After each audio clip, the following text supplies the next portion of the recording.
I think this place is no different from our place.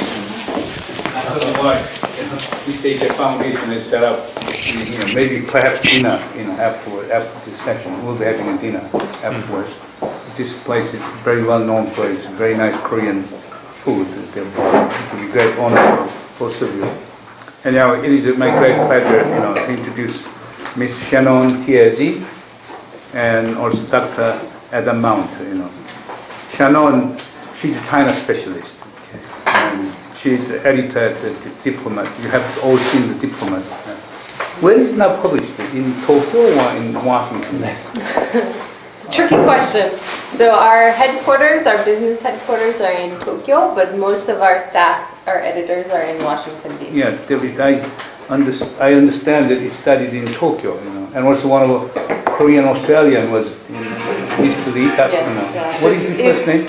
It's originally Australian. The current owner is James Park, who's an Australian who lives in Tokyo. That's why our so there. Anyhow, now Diplomat is so influential throughout the world, and particularly in Asia Pacific, and it's nice to have you over here. But she got a bachelor from the College of William and Mary, and a master from Harvard University, and she has been dealing with China for a long time. It's a great honor for us to have her here, and also we have Dr. Adam Mount, and he's now senior fellow at the Center for American Progress, and previously he was Stanton's nuclear security fellow at the CFR, Council on Foreign Relations, a very prestigious organization in the United States. He got a PhD from Georgetown University.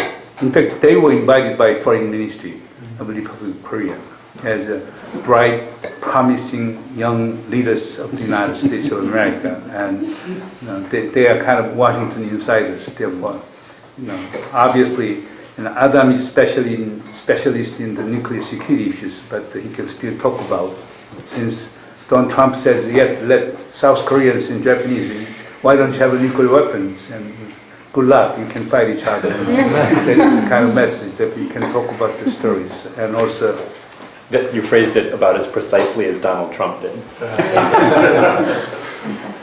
And Shannon, she can talk about, particularly, presidency election next year and the implications for, particularly American policy in China. But that will in turn affect American policy in South Korea, North Korea, Japan, elsewhere. And we have a really distinguished, audience here. First, let us give big applause to the, Dr. Chumie. She got elected again. Now she's fifth term member of National Assembly. Let us give it a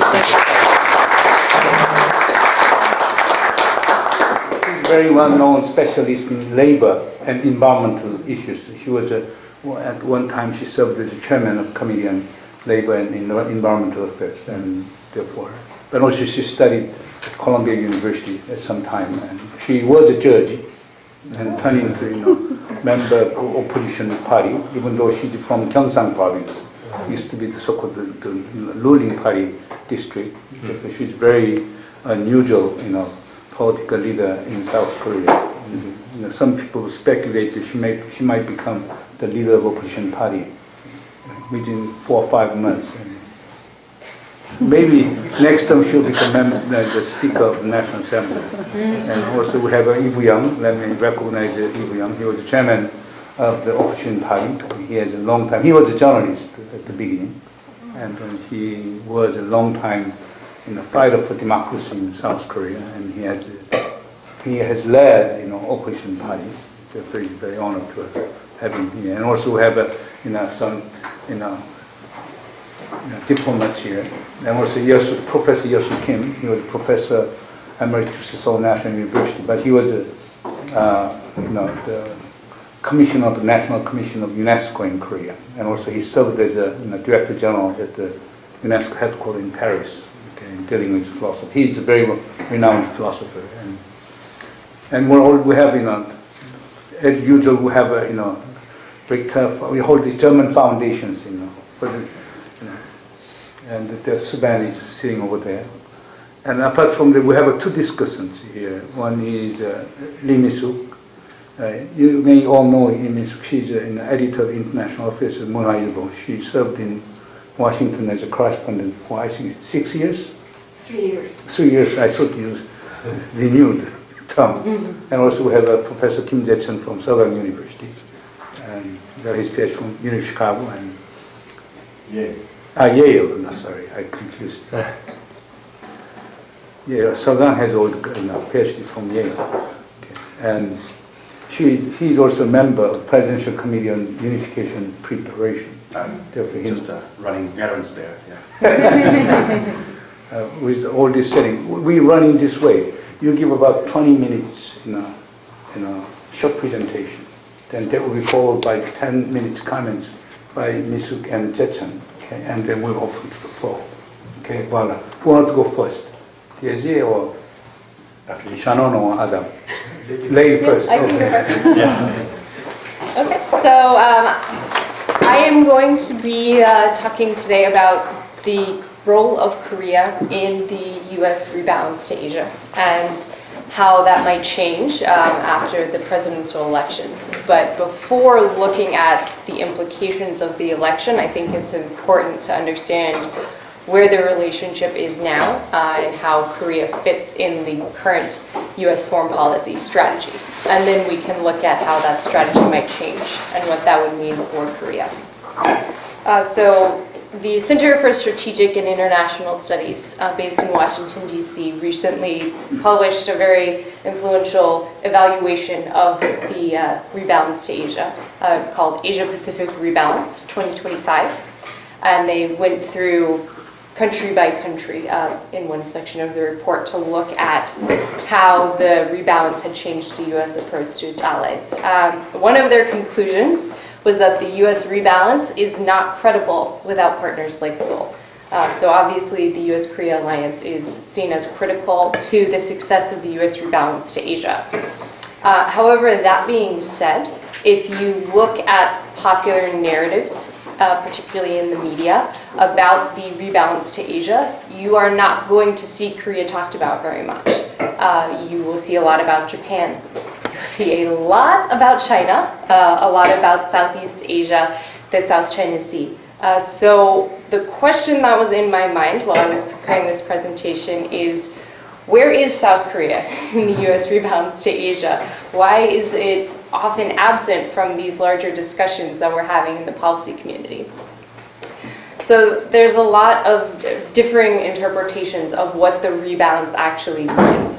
So I went to the U.S. State Department website to find their official definition of the rebalance. So they have 7 different goals, 7 pieces of the rebalance. Okay, so I'm going to go through each of them and look at how Korea fits. The first one is to modernize and strengthen U.S. alliances. The second one is develop and strengthen ties with emerging partners. Obviously, this doesn't really apply to Korea, so I'm going to skip that one.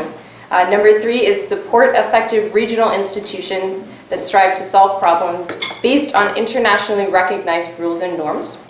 Number 4, increase trade and investment and expand broad-based economic growth.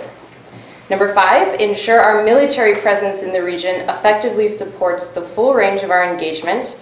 Number 6, promote democratic development, good governance, and human rights. And 7, expand people-to-people ties.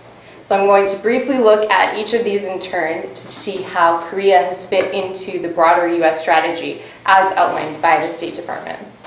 So number 1, modernize and strengthen U.S. alliances is probably the most obvious way that Korea fits into this rubric. The U.S.-ROK alliance is very strong. It's frequently been described by both leaders as being in sort of its best period, particularly in the last couple of decades, possibly ever. And it's been strong for 60 plus years. The question is, what has changed under the rebalance? How has this alliance actually grown stronger? Because it was starting from a very high base. And I think part of the problem is that public perceptions of Korea, the Korea-US alliance, they don't get as much of an improvement from these big, flashy movements that the US has made in other alliances. So let's look at, for example, the US-Australia alliance. One of the major announcements that kicked off the pivot, as it was called then, was when President Obama announced they had signed a new basing agreement with Australia that allows the US to rotate Marines through the Port of Darwin. So we have this flashy new defense agreement with Australia. With Japan, the US signed new defense guidelines, and Japan has also made moves to reinterpret its constitutional limitations to allow for collective self-defense. It's removed restrictions on arms exports, which is something the US has been pushing for some time. So you have shifts in Japan's domestic policy that the US has applauded. You have shifts in the US-Japan alliance guidelines. So another big flashy symbol of the strength of the alliance. Even the Philippines, you have the new Enhanced Defense Cooperation Agreement that will allow US troops access to Philippine bases. Another sort of landmark, hallmark agreement. What do you have in the US-Korea alliance? This is not to say that there's been no progress. You had the largest ever joint drills between the US and Korea this year. You've had a number of agreements that don't receive the public attention they might deserve, such as the agreement to cooperate on cyber defense, which could be immensely important in the coordinating responses to cyber terrorism or cyber attacks, particularly from North Korea. But there's no one real agreement or sign of progress or step that you can point to as proof, as a major accomplishment that says, here's what we achieved under the rubric of the Rebalance to Asia with the US-Korea alliance. And again, this isn't to say that the alliance is doing poorly, because it's not. It's to say that it started out very well when Obama took office, and it's still doing very well when Obama took office. But it's hard to pinpoint how the Rebalance to Asia has changed the US-Korea alliance in particular. Another factor with this is that part of the US strategy is not only to strengthen its relationships with its allies, but to try to strengthen its allies' relationships with each other. For example, the US has been enormously supportive of trying to get Japan and Australia to increase their security cooperation. It's encouraged Japan to donate and sell various maritime vessels to the Philippines. And India is not a US ally, obviously, but the US-Japan-India trilateral has been very active. And this is another area where we haven't seen quite as much activity along the US-Korea alliance. And I think it's obvious to everyone here why. There are numerous reasons why the Korea-Japan relation is fraught with tensions. It makes it very difficult domestically to sell progress along military ties between Korea and Japan, and we've been talking about the reasons for this with officials at pretty much all of our meetings. And that's not to say that this is a serious problem. I think the US understands this very well, and there's limits to the pace that these sort of ties and building can progress at, and that's understandable. But at the same time, again, it leaves Korea out of the larger narrative that the US is building, and so you have the perception problem of Korea seeming like it's absent from the rebalance because you have stories about Japan and Australia, Japan and India, the US and the Philippines, and Japan. So perception is going to be a theme I'm coming back to a lot in this, you'll probably notice. So the US-Korea alliance, that's point one. Point two is how are the US and Korea working together to support effective regional institutions that strive to solve problems based on internationally recognized rules and norms. And this point is a little more difficult to pinpoint exactly what's going on. But I think when you're looking at that, it definitely the South China Sea comes to my mind. That's a particular area where the US has, and Korea as well, has been constantly talking about the need to follow internationally recognized law, maritime law, and norms on freedom of navigation. And that's not the only place. So one challenge here, and this is from CSIS's report, so this is not coming from me. They described Korea's security outlook as parochial. The implication being that Korea is simply not all that interested in what's going on outside of the Korean peninsula. And again, you can debate the truth of that, but that is the perception from a very large, very influential US think tank, that the Korea and thus the US-Korea alliance is focused almost exclusively on North Korea. And so that means the alliance has difficulty expanding into other security areas, and that has implications for the US policy to try to enhance these international rules, international norms in the region. Another complicating factor is when the US is talking about strengthening international norms, it's sort of code for getting China to recognize international norms.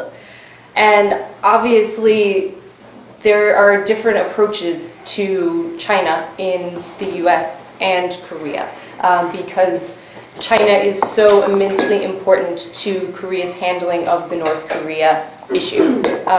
And Korea's relationship with China is just very different from the US relationship with China. And you also don't have the sort of intense and growing rivalry that the US has with China that complicates the relationship.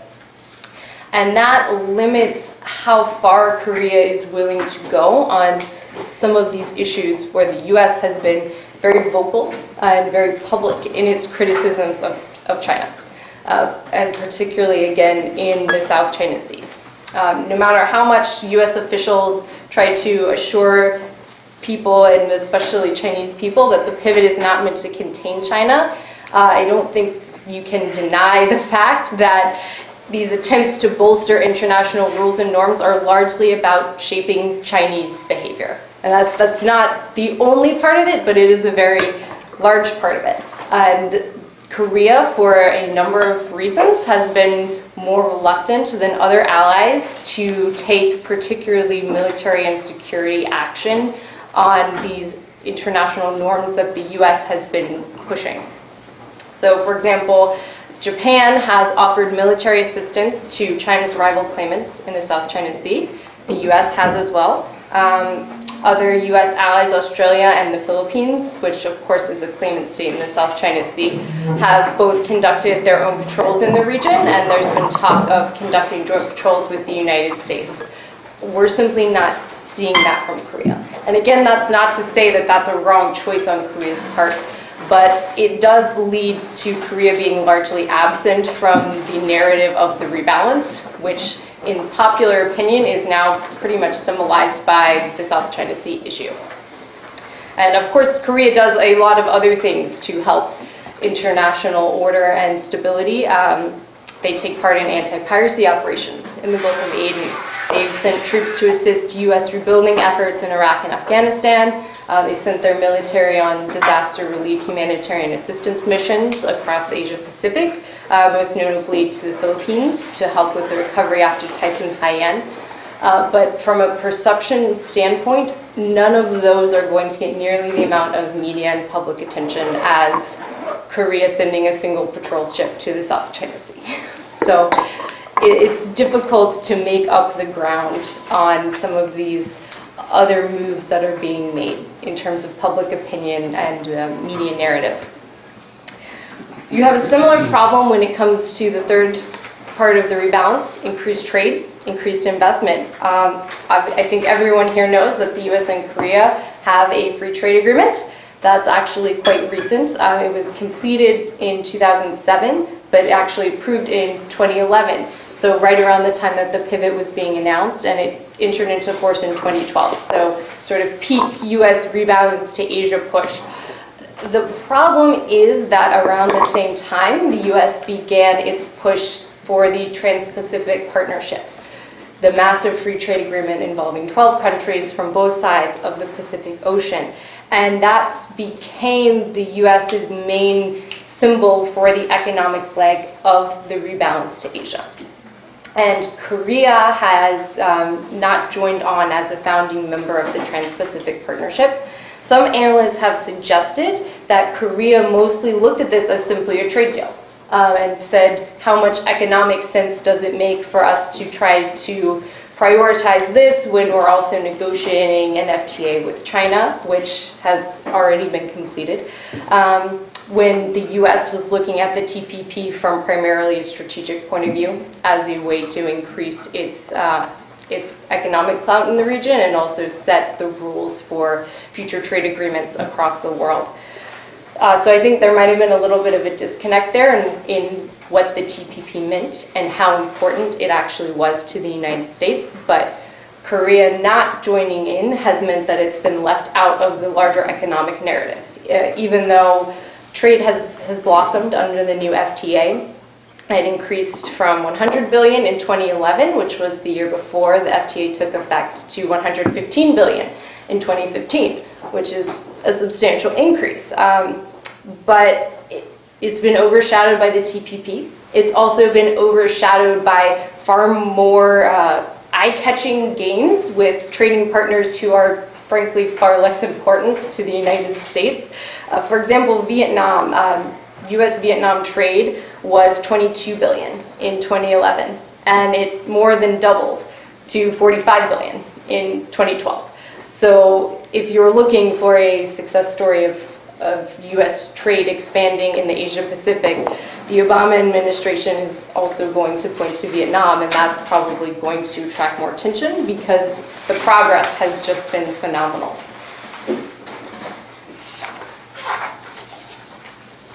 So expanding or ensuring the US military presence in the region supports the full range of our engagement.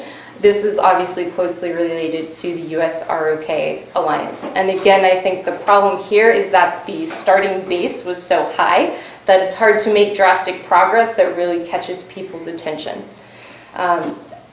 Contrary to what you might hear from certain US presidential candidates, the Republic of Korea is doing quite a lot to provide for its own defense and assist the alliance efforts. It's promised to expand its defense budget by planned 7% from the 2016-2020 budget. That follows an annual average increase of 4% for the year period from 2009 to 2015.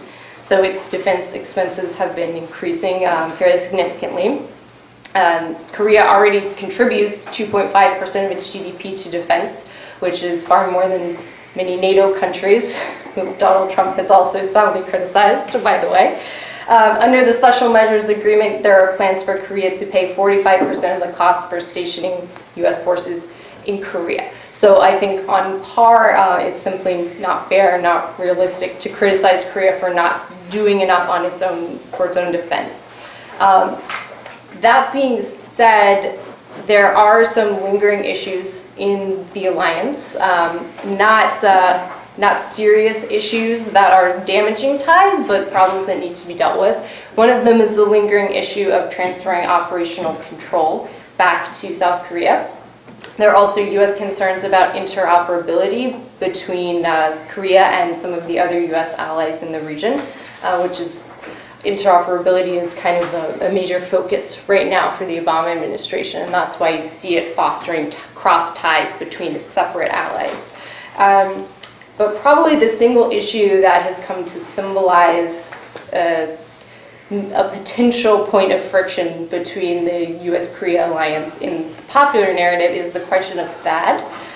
The initial reluctance from South Korea to sign on to this was kind of seized upon by the media as a symbol that Korea was tilting toward China. I think everyone in this room knows that that's not an accurate narrative, but it's one that's proven very hard to shake in the US media, despite many statements to the contrary by the Obama administration, by the South Korean administration, by experts, ambassadors, everyone. Sometimes narratives just take on a life of their own, and THAAD sort of played into that.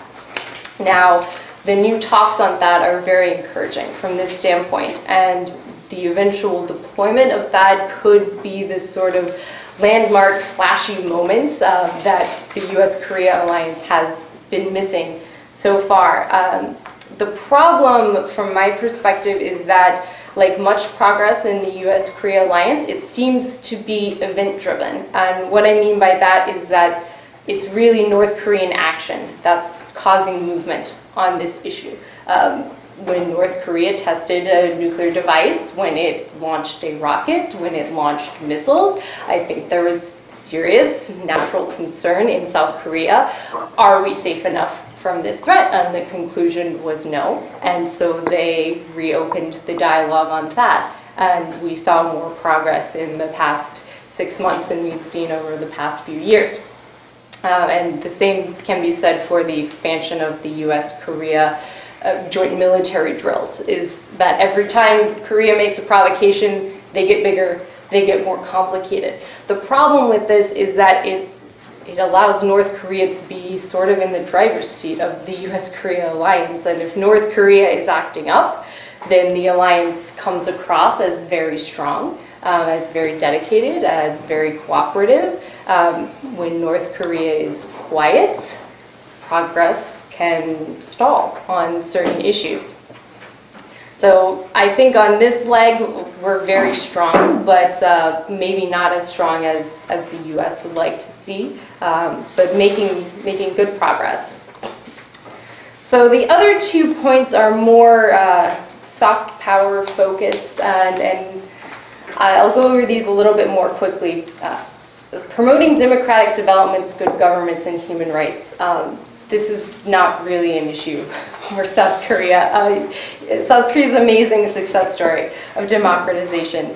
And it's a success story that happened many years ago. But what that means is that, again, this might lead the US administration to focus more of its attention on countries that are not as successful in democracy and human rights. For example, Myanmar. Secretary Clinton devoted a lot of personal attention to trying to ensure that the opening and the democratic transition we're now seeing in Myanmar actually took place.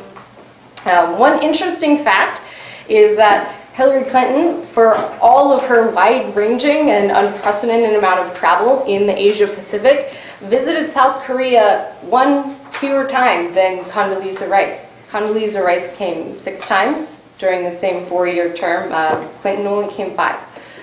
And I think that's an indication that it's not that Clinton doesn't take the relationship seriously. 5 times in 4 years is still quite a lot, but she also had a lot of attention to other countries in the Asia-Pacific region, partially because she was trying to help foster democratic reforms and human rights transitions, problems we don't need to worry about in South Korea. And by the way, Kerry's on pace for only 4 visits. He's visited 3 times in the past 3 years. So if you look at the high-level Secretary of State visits as a symbol of U.S. concern for a particular ally, it's not bad. Still, a lot of visits, once per year, but it was more during the Bush administration. So an interesting factoid there. And on people-to-people ties, again, I think we have a very strong relationship. Koreans generally have a very favorable view of Americans. Americans generally have a very favorable view of Koreans. And I think the support for the alliance in particular is also generally strong with Americans, but it tends to, again, be driven by whatever North Korea is doing. So if you take a poll on how U.S. citizens feel about the U.S.-Korea alliance, right after a North Korean nuclear test, you're going to get very, very high levels of support. If you take it after North Korea has been maybe more quiet, things have been more calm for a few years, it has a tendency to fade out of the American public's imagination. We don't border North Korea. It's not the immediate, all-consuming security threat that it is for South Koreans. So it has a tendency to get washed out by other issues, unless North Korea is doing something to remind the American people that it is a major threat and that our friends in South Korea are the best means we have of responding to that threat. So there have not been many new red letter programs on people-to-people ties. This is, again, a case of mainly maintaining the status quo, keeping things going that are already going well. But again, leads to the perception problem of what do you point to and say, this is how the US and Korea are working together on the rebalance to Asia. So what does this mean for the future of US-Korea relations? I think under Hillary Clinton, you're going to see a lot of continuity. She's very involved in coming up with the pivot to Asia and all of the factors that eventually came to define it that we've just been through. Donald Trump is more of a question mark. He has said a lot of things about Korea, about Japan as well, about our allies in NATO that have people in Washington, D.C. very worried. I know we've heard from a lot of people here that you're also very worried.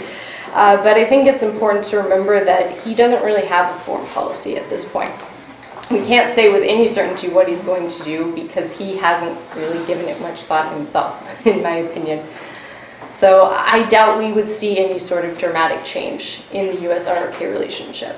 If there's one thing that you can learn by looking at this question of where's Korea in the rebalance, it's that US-Korea ties are remarkably stable and they're remarkably consistent. And that has obvious pros. This is a relationship that we can depend on that's been steadfast for 60 years and hopefully will continue for many more. It also has the rather ironic con of when you're already at the peak, it's much harder to keep making progress and catch people's attention and say, here's a major accomplishment for the relationship, simply because it's already doing so well. So some factors to consider, and I'll stop there. Thank you. Adam? Thank you. I'd like to just begin by briefly thanking the East Asia Foundation for setting up this opportunity, for Professor Moon for the gracious introduction, and everyone else for attending and taking time out of your busy schedules. I've learned a great deal on this trip, and it's something that I won't forget easily. So I'd just like to offer you a couple of brief remarks. I was asked to discuss the state of the U.S. election and its likely impact on the US-ROK alliance. And so I'd like to do that quickly and then offer some concluding thoughts about South Korea's role in the region. I should begin with a disclaimer that says I don't speak for certainly the government, but also any other organization in the United States.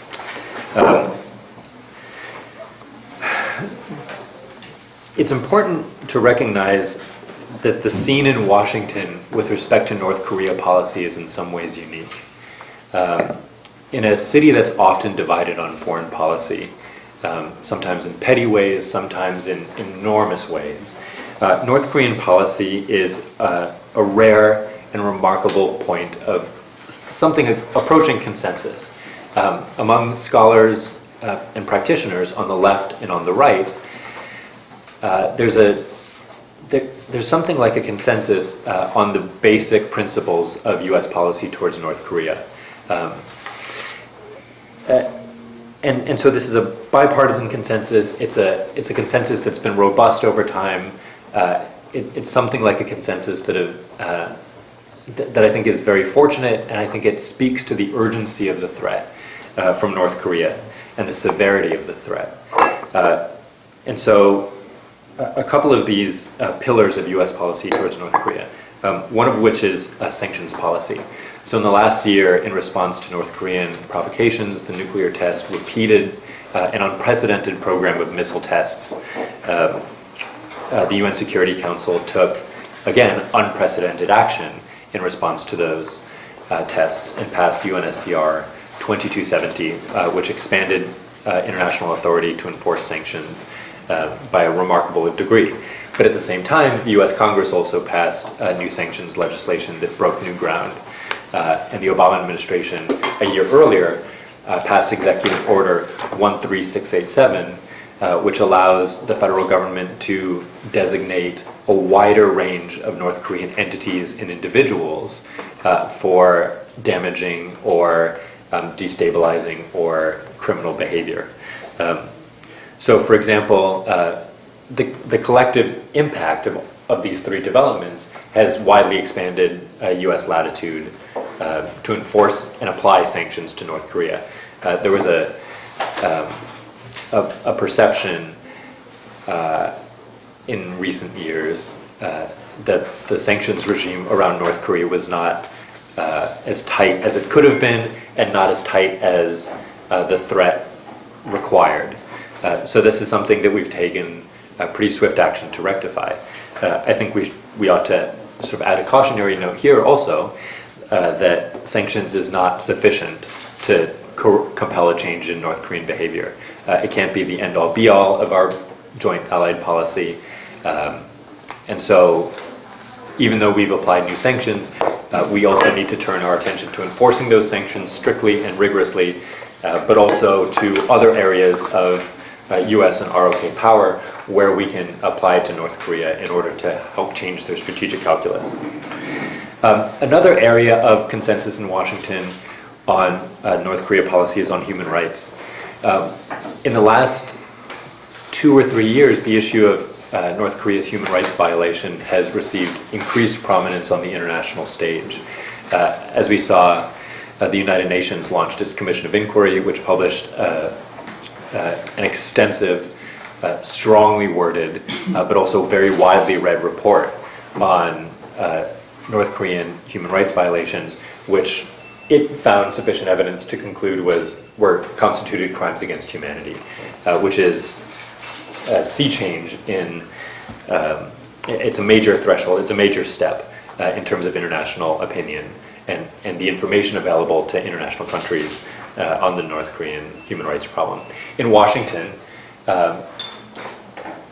this problem, attention in Washington to this problem has paralleled attention in the international community. More and more people are talking about North Korean human rights problems, expressing an interest and a need, an urgent need to do something about it. And so that's an area where I think Seoul and Washington can expand their collective behavior and take new steps to prepare the ground to hold accountable North Korean human rights violators, to collect information, to prepare for these, for accountability, and to find new ways of allowing information to penetrate the regime to improve the human rights of North Korean citizens in any way that we can. And then the third area of bipartisan consensus is deterrence and defense policy. Washington is nearly unanimous about the need for the alliance. The US commitment to the Republic of Korea is ironclad in Washington. And it's only a handful of outsiders that have poorly considered views that say otherwise. It's important to recognize that this influential layer of foreign policy professionals in Washington are unanimous about the need and the value of the alliance. It's critical that we continue to invest in the alliance, that we expand our cooperation to lower levels of provocation, that we continue to plan for new scenarios, that the alliance remains strong. I think we can sort of, there are different ways to measure the alliance commitment, but in my judgment, the Obama administration has invested an enormous amount of time and attention and consideration and care to improving the quality and the frequency and the regularity of bilateral ties, especially on defense issues. Now, that's not to say that it may be true that there aren't flashy new takeaways or flashy new policies to point to, but in some cases that's not what we need as an alliance. We are down to the everyday, sometimes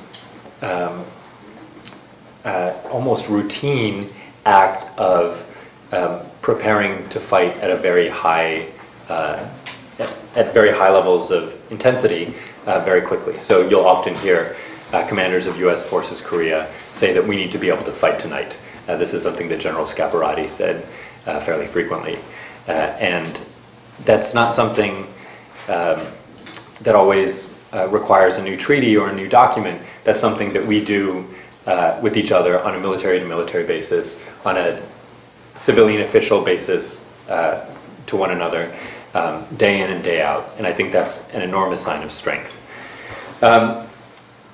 So to conclude the section, again, I think it really does speak to the severity of the threat, the importance to Washington of the ROK alliance, and if you follow Washington politics at all, you know that it's not easy to transcend partisanship, to work together, to agree with the other side. But I've really found it remarkable how much people agree on North Korea. That having been said, it's a difficult time for the alliance, isn't it? China's rise presents new opportunities, but also new difficulties. Managing the possibility of miscalculation, managing the possibility of offending China and causing a backlash, managing perceptions of an arms race in East Asia, especially and including on strategic systems, on submarines, on ballistic missiles, on MIRV warheads, on ballistic missiles. All of these make any defense move in East Asia a delicate proposition and something that we ought to be really careful about. Secondly, it's a difficult time because of new North Korean capabilities. They're approaching this critical threshold where they can deliver a nuclear warhead on a long-range ballistic missile with confidence. They can probably already do it on a medium or shorter range ballistic missile. And this changes the deterrence profile and the deterrence requirements for the alliance substantially. It complicates our deterrence and defense effort. It raises new possibilities for escalation and new possibilities, new complexities for retaliation.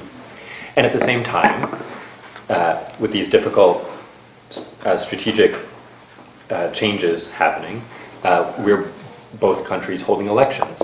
So we're going to have to rededicate ourselves to promoting the alliance through not only the US election, but also the South Korean election. We're going to have to reestablish these ties. That having been said, I'm optimistic about the future of the alliance. Secretary Clinton has shown enormous attention and enormous care to foreign policy issues.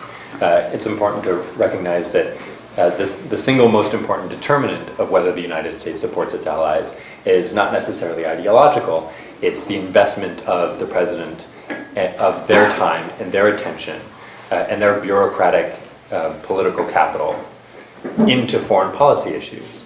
And when we support foreign policy, we tend to support our alliances. And so Secretary Clinton's experience in this matter is very strong. And she's publicly made very strong statements in support of the alliance and the need to confront North Korea. With respect to the Republican nominee, it's difficult to say. As Ms. Tietze mentioned, I don't think these are considered views. He does not have a stable of foreign policy advisors. In fact, many Washington Republican foreign policy elites signed a letter stating that they would never support Donald Trump. And this was an enormously costly statement for them to make. If you read through the letter, it has lists of the who's who of Republican foreign policy establishment. That's a major, it's a costly sign for them to make, and it's a major sign of discord within the party. So that's also by way of saying these aren't policies. If you watch Donald Trump speak, you get the sense that they're not considered views. Sometimes you suspect that it may be the first time that he's thought about certain questions.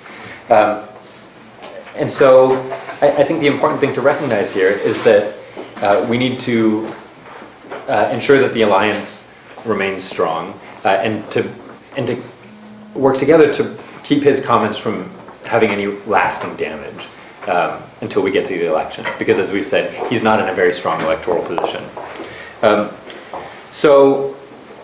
Lastly, I'd just like to mention the issue of North Korea's importance for regional stability and South Korea's position in the region. I think President Park Geun-hye has carved out a very clever, even brilliant geostrategic strategy in which she understands the importance of South Korea having a unique role in the region as a pivot nation, to have constructive ties with China, but also very strong ties with the United States. There are going to be areas of tension in there. It's always going to be difficult. But to the extent that South Korea can make that happen It would be in the United States' best interest, and I think the Obama administration has been very clear about this, and it would also be in South Korea's best interest and the best interest of the region as a whole. That having been said, it's not all about China. Resolution of the North Korean problem is probably the single biggest benefit that we could make to regional stability. Perpetuation of the North Korean problem, continued provocation, continued development of nuclear weapons, continued human rights violations will, of necessity, continue to destabilize the region. So I really think that the time is right for us to reinvest in the question and reconsider the assumptions of our policy and to abandon areas that are that have become stilted and inapplicable, to rethink our policy towards North Korea and present them with a new bargain, a new effort to try to resolve the problem once and for all. I think it's something that we can do together, and I think it's something that's necessary for regional stability. So difficult times, for example, require adaptation. It will require us to continue to expand and improve the ROK alliance.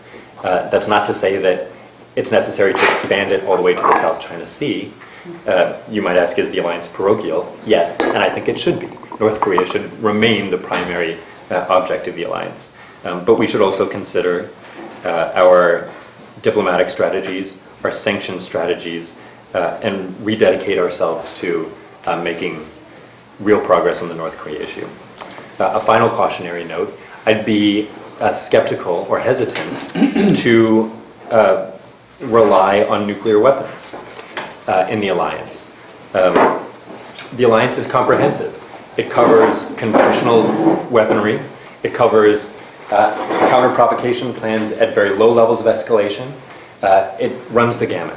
So it's not as though, even though the U.S. commitment and the U.S. nuclear umbrella to South Korea will remain intact, always, it will remain strong, we can't trust an overflight of a B-2 bomber will be sufficient to deter North Korea.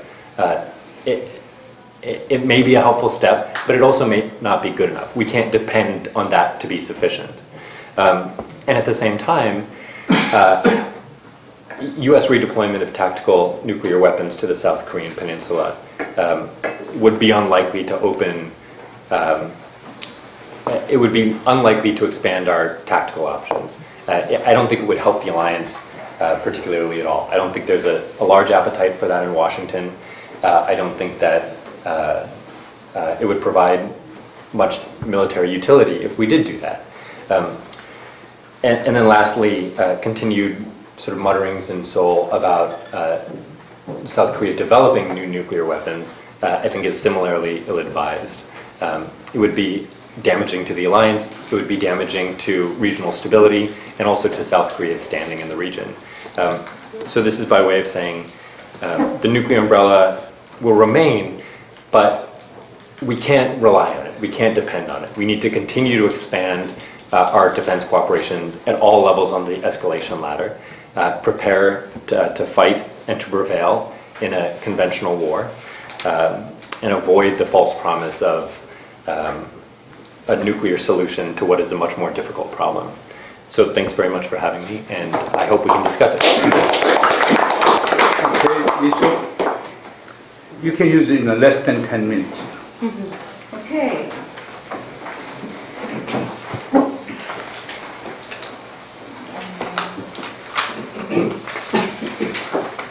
Thank you for inviting me, Professor Moon and East Asia Foundation. It's a great honor to attend this seminar and have a talk with a distinguished guest. As I mentioned, visited Muna daily before coming this seminar for 1 hour. We discussed several issues with our Muna Daily International Youth Junior colleagues. So many issues already raised and talked. And I think Shannon's presentation is excellent. I'm very useful to think about what is the alliance under the Obama administration. What is our work to enhance the alliance in the near future, whether it would be Trump administration or it would be Hillary administration. So I think several issues I would like to talk to. At first, Shannon's remarks. Shannon's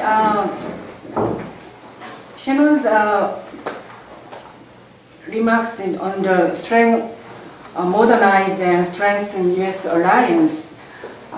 She asked the U.S.-ROK alliance has been strong for 60 years, but what has changed under the Obama administration over 8 years? She exampled Australia, Japan, and Philippines. These countries made a landmark agreement or achievement under the Obama administration, but not Korea. She explained to us.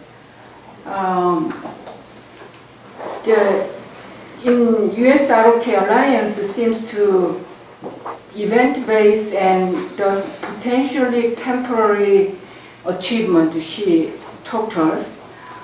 But although progress is smaller in scope and less groundbreaking, she mentioned to us, I think that's true in some aspect.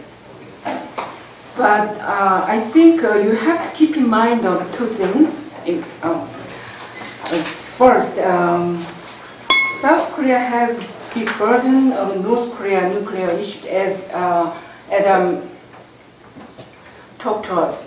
So North Korea issue is very important and significant.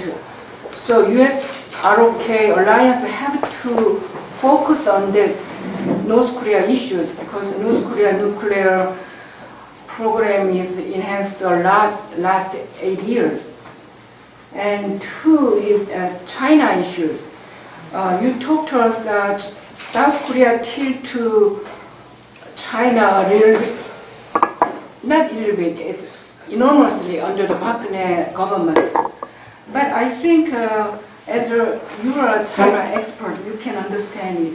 China, geopolitically, China and Korea is, to Korea, China is very, very, very influential big countries. So we cannot escape from China's influence. So when we assess the U.S.-ROK alliance, we have to keep in mind the North Korea issues and China's influence. And then, so my question is to Shannon.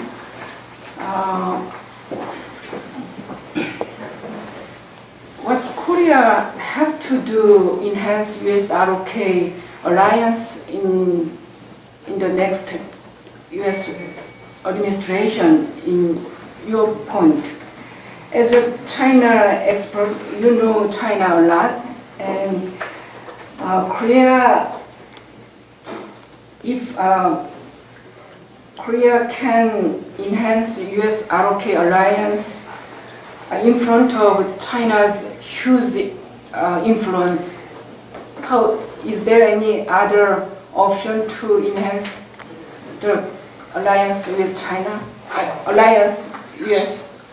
I think it's not, there is no other options to enhance U.S.-ROK alliance at this moment because of North Korea and because of China's significant influence. That is my question to Shannon.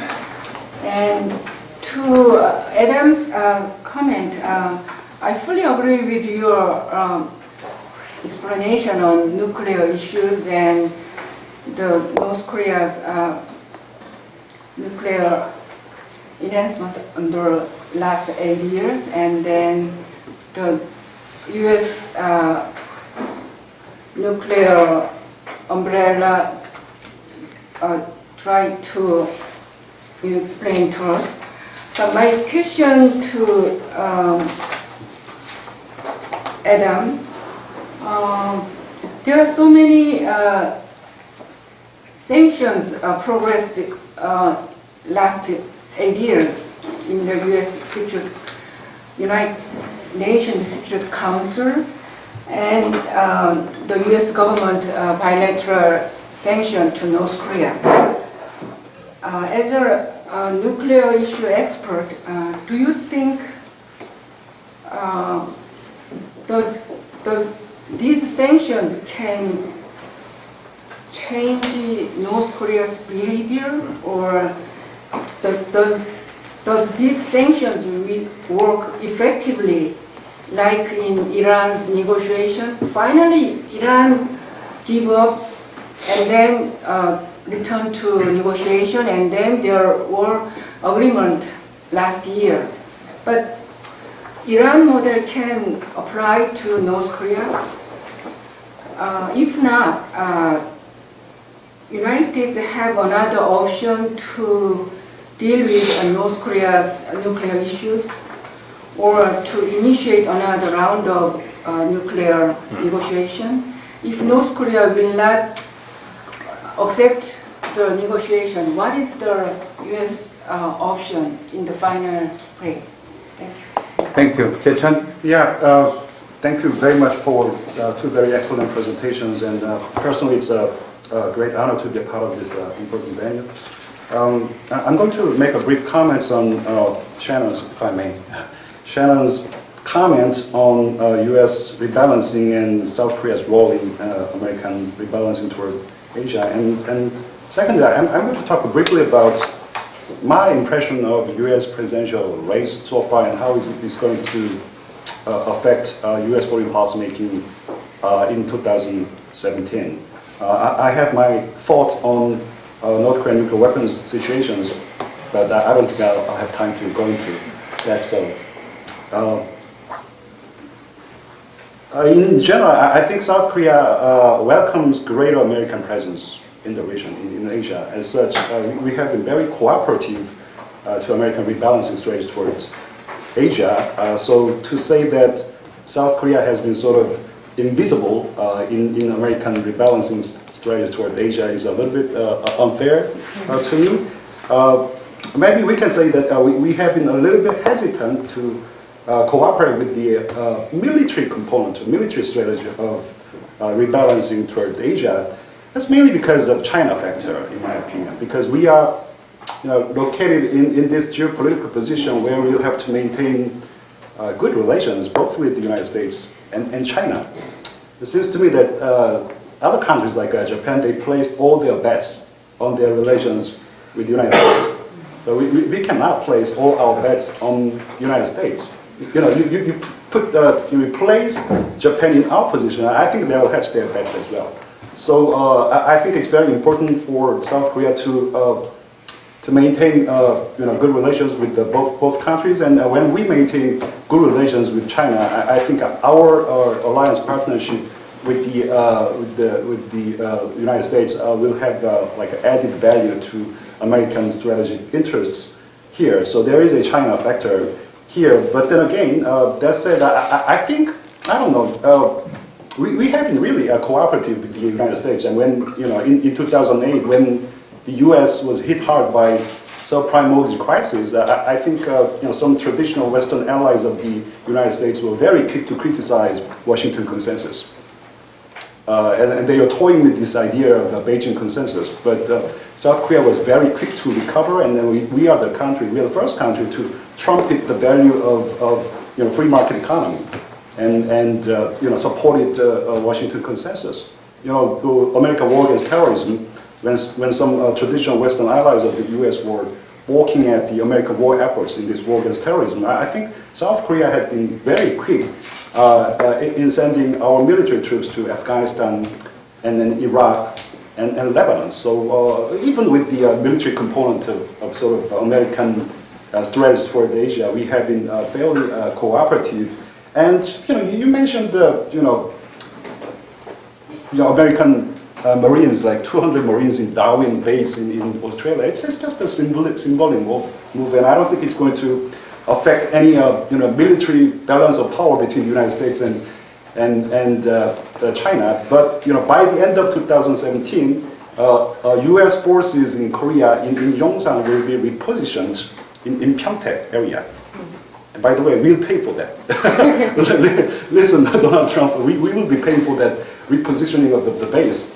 And in Pyeongtaek area, there's going to be the largest American naval base, overseas naval base. And it's going to be like the spear aiming at the heart of China. So you talk about containing and balancing against China, the repositioning of moving American forces in Korea from Yongsan and Pyeongtaek is going to make a great contribution to that military component of American rebalancing strategy toward Asia.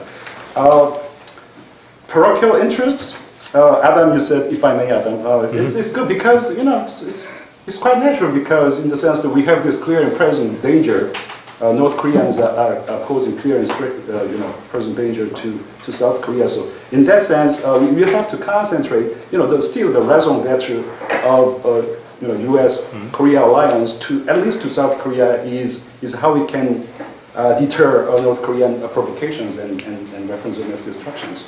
But that said, as a very, very important middle power country in the region, our national interests are, of course, certainly beyond Korean Peninsula and then beyond Northeast Asia, and our national interests are certainly,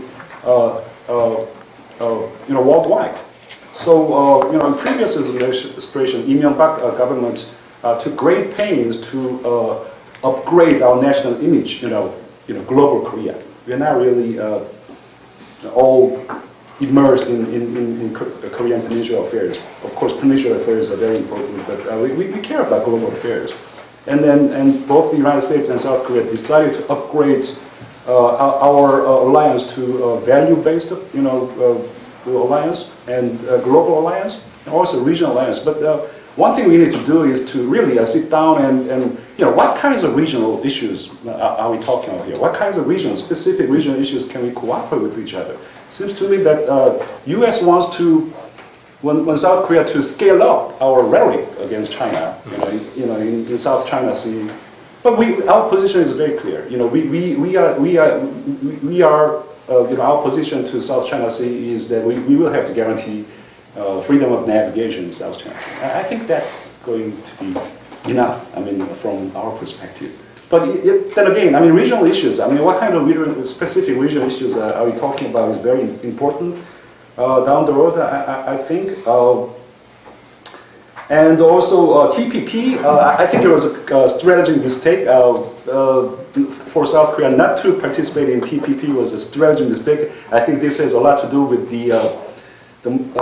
moving these trade-related decisions from Ministry of Foreign Affairs to Ministry of Industry. So now Ministry of Industry is in charge of running Korea's trade policies, and they are making these decisions really from parochial economic interests. So the strategic component was missing in that particular decision. So I agree with you on that point.